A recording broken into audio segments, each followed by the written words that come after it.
Hey guys, so here we are. This has been an object of temptation, very boring brown box, but what's in it, it's a whole different deal. I've had this for a few weeks now. It's been on standby.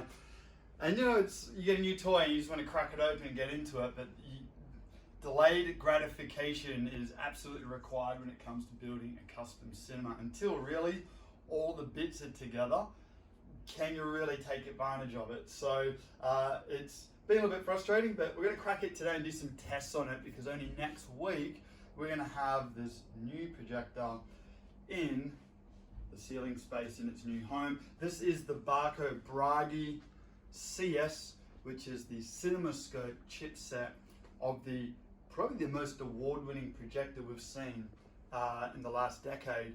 This has got awards from tech companies and hi-fi cinema companies and associations all around the world, and it keeps getting more awards as well. So I'm going to crack this one open and you guys can experience what we experienced today in opening up this beautiful new unit, and we'll do more videos shortly, as there's a few steps to actually getting this system set up.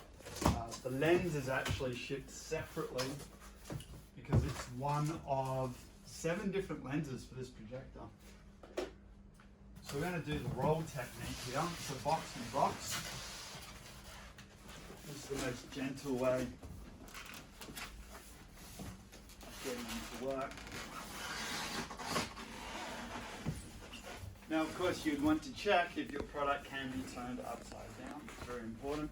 The Barco being a commercial slash multimedia style design, this unit can actually not just be tipped upside down, it can be installed at various angles, which means it can run at various angles. Some projectors have to be flat or upside down at an angle or a pitch that's a problem.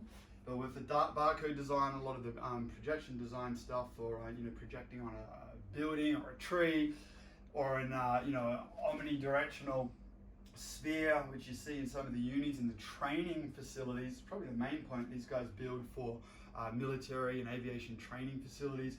Projectors have to mount at all sorts of angles to get that result. So yeah, you need the right cooling and mechanical architecture to be able to safely do that. So we're making some progress now. Okay. So we're lucky to have installed a few of these over the last year, and also a few of the bigger brother, the Belder, which is a laser unit. This one is the LED, RGB LED. The really cool thing with that is it eliminates the color wheel. With laser, we've got one white light beaming through, and to gain color, we need it to spin through the color wheel component. Of course, this is a DLP technology. With the RGB LEDs, then we're getting the color by the right color flashing at any individual time. And the flashing rates are extremely fast, extremely accurate. So no color wheel on board this DLP projector, which is kind of cool, because that was definitely a disadvantage to DLP, and to see the color wheel was a problem that some people had more than others, even though they've done a lot of things like adding multiple segments to the color wheel to speed that process up. It's still a phenomena that happens. Now, you might wonder, well, why haven't I seen that in the commercial cinema? Because indeed, commercial cinemas run DLP technology. In fact, probably 60 or more % of commercial cinemas are built by Barco. This is Barco Residential, so it is specific for home. It is a different division, but it's the same factory, it's the same, ultimately, teams working behind the scenes. So Barco do build for commercial application, professional cinema application, and they actually use 3-chip DLPs, so they've actually got a different chip per color, red, blue, green. So no color wheel in those installations. The 3-chip projectors, they're going to cost you. And look, they gain lots and lots of light, which in a massive commercial projection cinema, you need lots of light, because the screen is, how wide are those things? Massive, right? 10 meters, 20 meters. I know the IMAX in Melbourne is like, what is it, 38 meter wide? Shoot, always remember what that is, but not today. So yeah, this guy, no color wheel, A bit different to the commercial stuff because they have 3 chip, lots of light, and they're like $150,000 for a typical 3 chip projector in the commercial world. The benefits might not really be there, so you can buy that stuff for home. All right, guys, let's have a look inside the box here. I'm getting ahead of myself. Power cable, handy, Australian one, even more appropriate for us. Quick start guide, danger, look out for this and that, important factors. It does come with a remote, that's kind of cool, but we really use everything via its IP platform, so we'll be controlling this through the internet protocol via the laptop. Remote control, so a traditional way of controlling the unit, nice and easy. And then we've got the books, makes sense, don't know what that one's trying to say. English here, of course the PDFs, they've got a really great online platform for gaining access to the airflow, the lens data, the projection data, manuals, software, firmware, automation software, all that stuff is online. A lot of that available for the end user, and everything available, of course, for the custom installers and teams that deliver this to the clients. All right, getting closer. And again, the way that's actually snuck around the phone, I'm going to do the roll.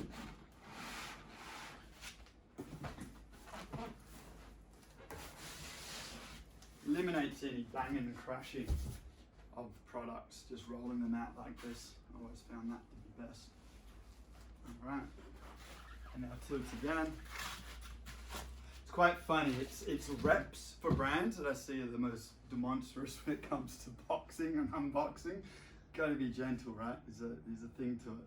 All right, let's see what we've got over here. I'm gonna roll it one more.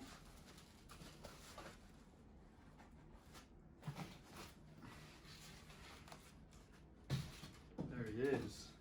And this is the lens side. Obviously lens cap cover, it's actually locked in, that's the locking mechanism. And then you see obviously the data points here for the focus, the zoom, all the control that the custom lens is gonna have.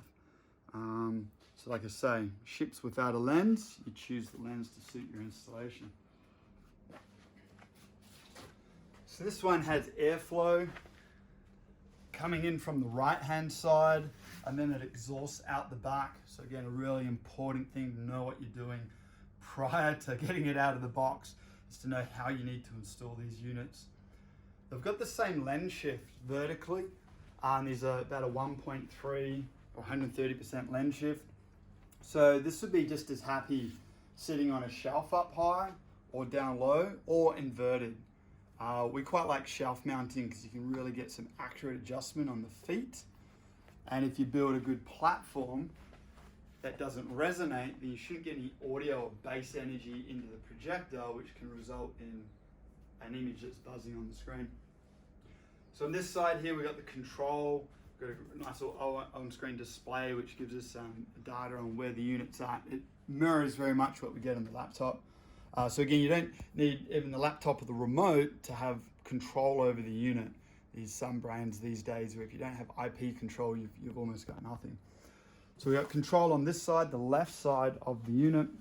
Of course, we got the projection lens out the front. Intake on the right. And then I'm just going to double check. Yeah, this is good to roll.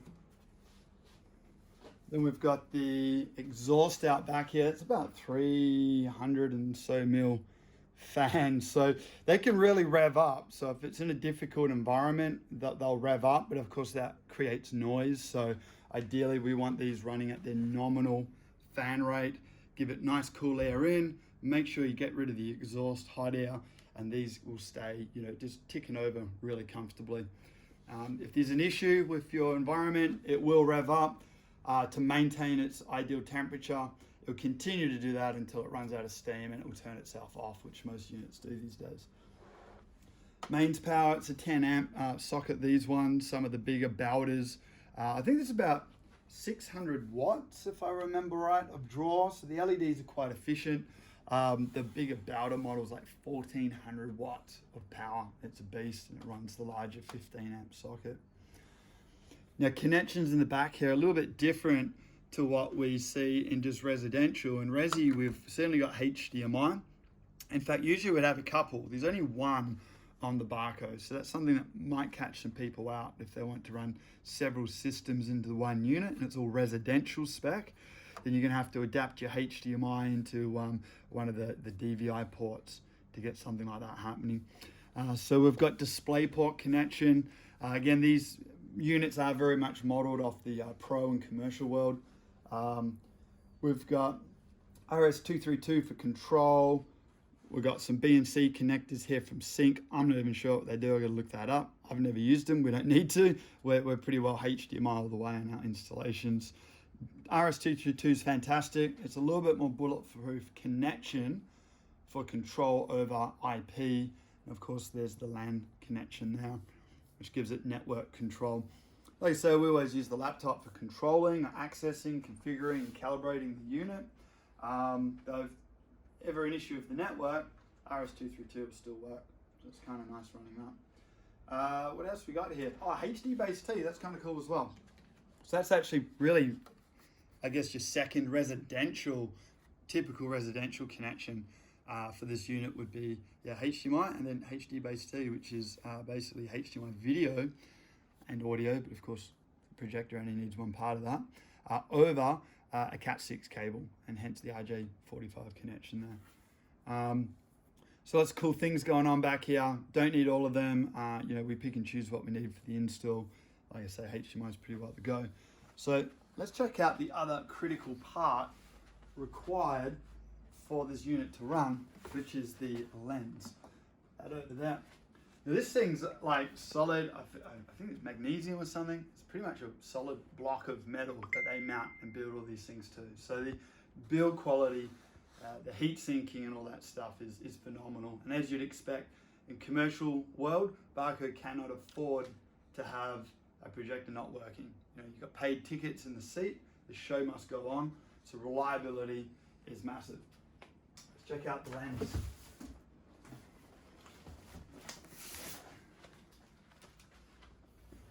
So I think it's 6 or 7 lenses, I'd have to check, which are available. We've used 3 different lenses. We're usually trying to get a bigger screen than our throw distance typically allows. Because in homes, we don't have the biggest rooms. But should you have a very long throw, then Barco have a whole bunch of lenses for that as well. This one is one of the widest throw lenses, if not the widest throw lens that they do. And it's pretty big. Check that thing out. Mike, I know you're in the photography world and this gets you going. Big lenses. You know, it's the goods. Good happy days. Yeah. So that's the thing, right? You can, what's a good camera cost? A couple grand. And then to really make that thing work, you're spending $3, $4, $5, $6, $10,000 on the lens. Upwards of 20. Yeah. So same in the projection world, right?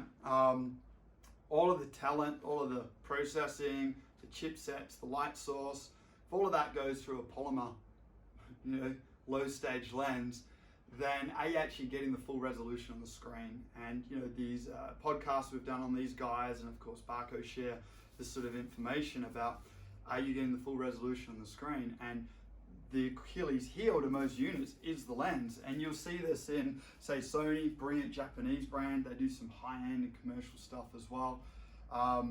As you go from their 7 series to 8 series, one of the major things you're getting with that bigger projector is a much bigger 100mm glass lens. Same with the JVCs.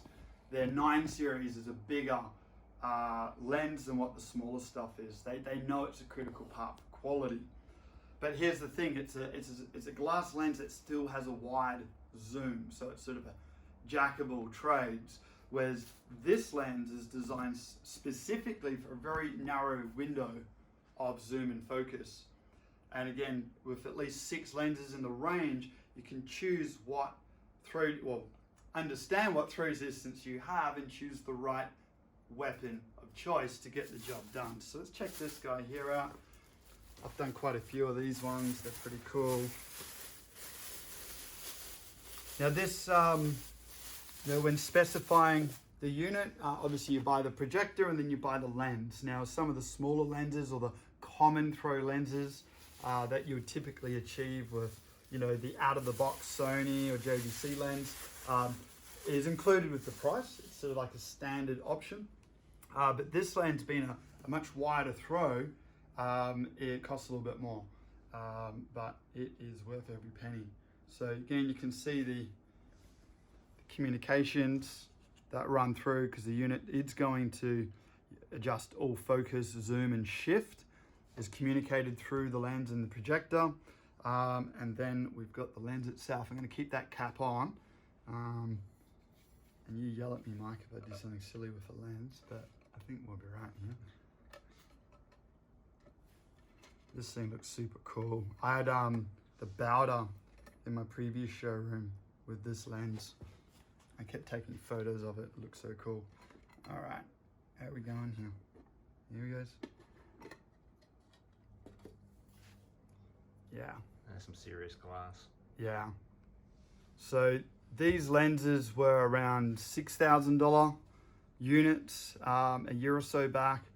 They've actually done a little bit of work in the factory and the distribution, and yeah, they're including more lenses part of the price, and this one isn't quite as costly as it used to be. So they're sort of really packaging it up to show more value. It's probably one of the most popular lenses I use, and it's absolutely unique because, you know, unless you're going a pro level Sony, most projectors in the market will not project as large as you want.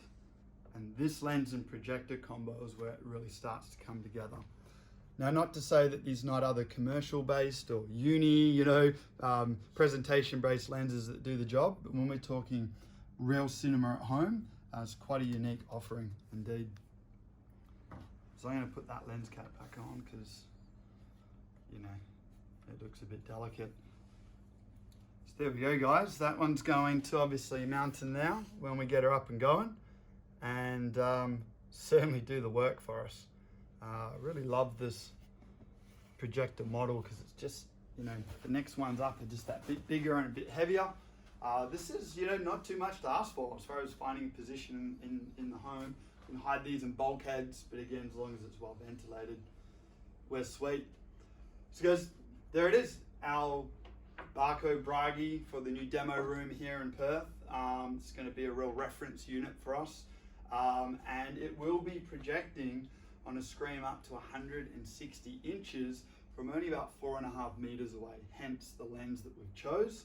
Now, at that size screen, this projector doesn't technically have all the power in the world to run at the target Dolby Vision HDR levels, but we can zoom it back down to about a 3 meter wide screen, which is really what the Bragi's been designed for.